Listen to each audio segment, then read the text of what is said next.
Hey everyone, welcome to our 82nd episode of Brew Talk with Mr. Beer. My name is Robert Lewis. I will be your host once again for today's show.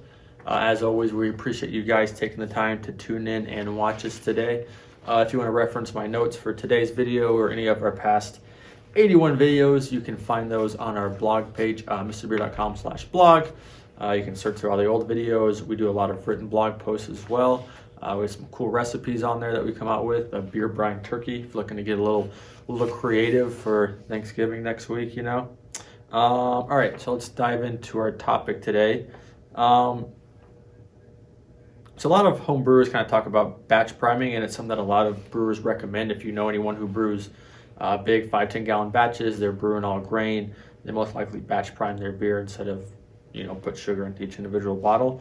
However, with brewing Mr. Beer, we feel that is not something that you need to do, or something that you might just want to avoid in general. So that's why kind of our topic is why you should not batch time when you brew, or batch prime when you brew with Mr. Beer. So let's first talk about what is batch priming, obviously. So it refers to the process of adding your priming sugar, which obviously creates the carbonation in your bottles, to the entire batch of beer instead of just individual bottles.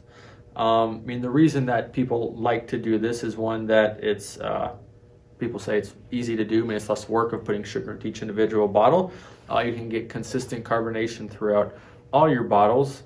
And, you know, if you're bottling a 5-gallon batch, you're doing like 54 12-ounce bottles, putting sugar in each one of those bottles is going to be, you know, very time consuming. I mean, bottling alone is very tedious. Adding sugar to 54 different bottles just sounds terrible, and measuring it to make sure it's all correct and right across the process. So, you know, that there's that. And there's also that certain beer styles can call for certain levels of carbonations. Usually you think of like lagers and pilsners, you want those highly carbonated. Sometimes, you know, the big ABV beers and stouts and big malt monsters, you don't want those as carbonated. So that's something that you can play with there, and you can do that in the individual bottles as well, not necessarily something to batch prime with. But all that, I mean, it seems like it could save you time, you know, through the process, but I think it only comes into effect if you're going to brew like 5 or 10 gallon batches or 7-gallon batches. When you're brewing these big batches and you're bottling your beer in 12-ounce bottles,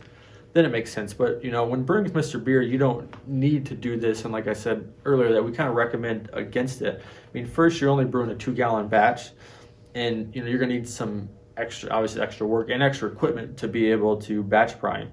So it's kind of more work than it's worth when brewing with Mr. Beer.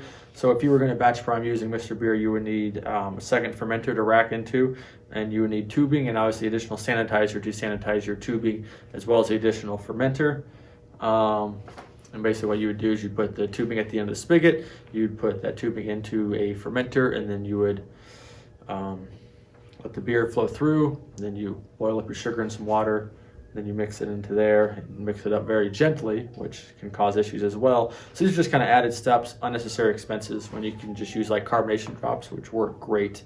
If you know, are concerned about like getting the varying carbonation levels in each bottle, whether you're brewing 2 gallons or 5 gallons, and you like to bottle your beer instead of batch priming, use carb drops. I mean, you're getting the same amount each time. 1 little drop or 2 drops, depending on the bottle size, makes it easy. You're not trying to level off sugar or do anything like that. And I think one of the big downsides of batch priming that we've talked about before is it can lead to oxidation, because, I mean, you're moving your beer around from one fermenter to another.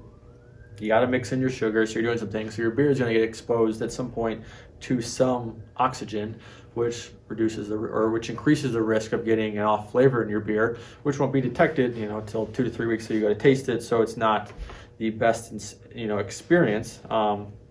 You know, one way to reduce oxidation is to just bottle into your beer, or put your beer directly into the bottles and use a bottling wand, and then use carbonation drops. It makes it really simple, really easy, and kind of makes it just a whole lot easier, especially with you know, 2 gallons. I mean, I think one thing about Mr. Beer is that we're all about keeping things simple.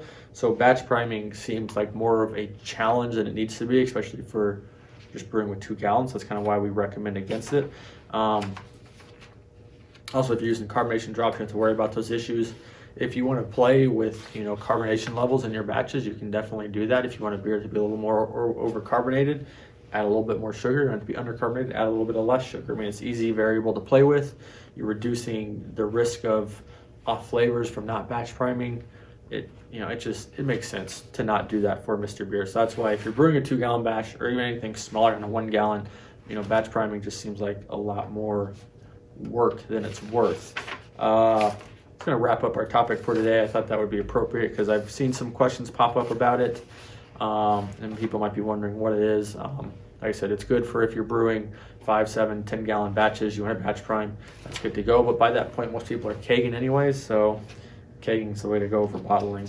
In my opinion, I hate bottling. But it's going to wrap it up, guys. If you like this video, please give it a thumbs up. Or comment, share, and like it, all 3, which is awesome. Make sure you're following us on all of our social media platforms. We're just at Mr. Beer on Facebook, Instagram, and YouTube. Make sure you join our Facebook group, Mr. Beer's Brewing Society. You can find that just by searching Mr. Beer's Brewing Society on Facebook. We ask that you answer 3 questions, and then we will let you in. If you don't answer the 3, we won't let you in. We usually let people in like 1 or 2 times a week, depending on what's going on there. We got some awesome holiday sales about to kick off this week, so keep an eye on your inbox or just check the site out pretty often. It's going to be a fun Mr. Beer-filled holiday season, so it's going to wrap it up. We will see you guys next week before Thanksgiving. Hope you guys have a great weekend. Cheers.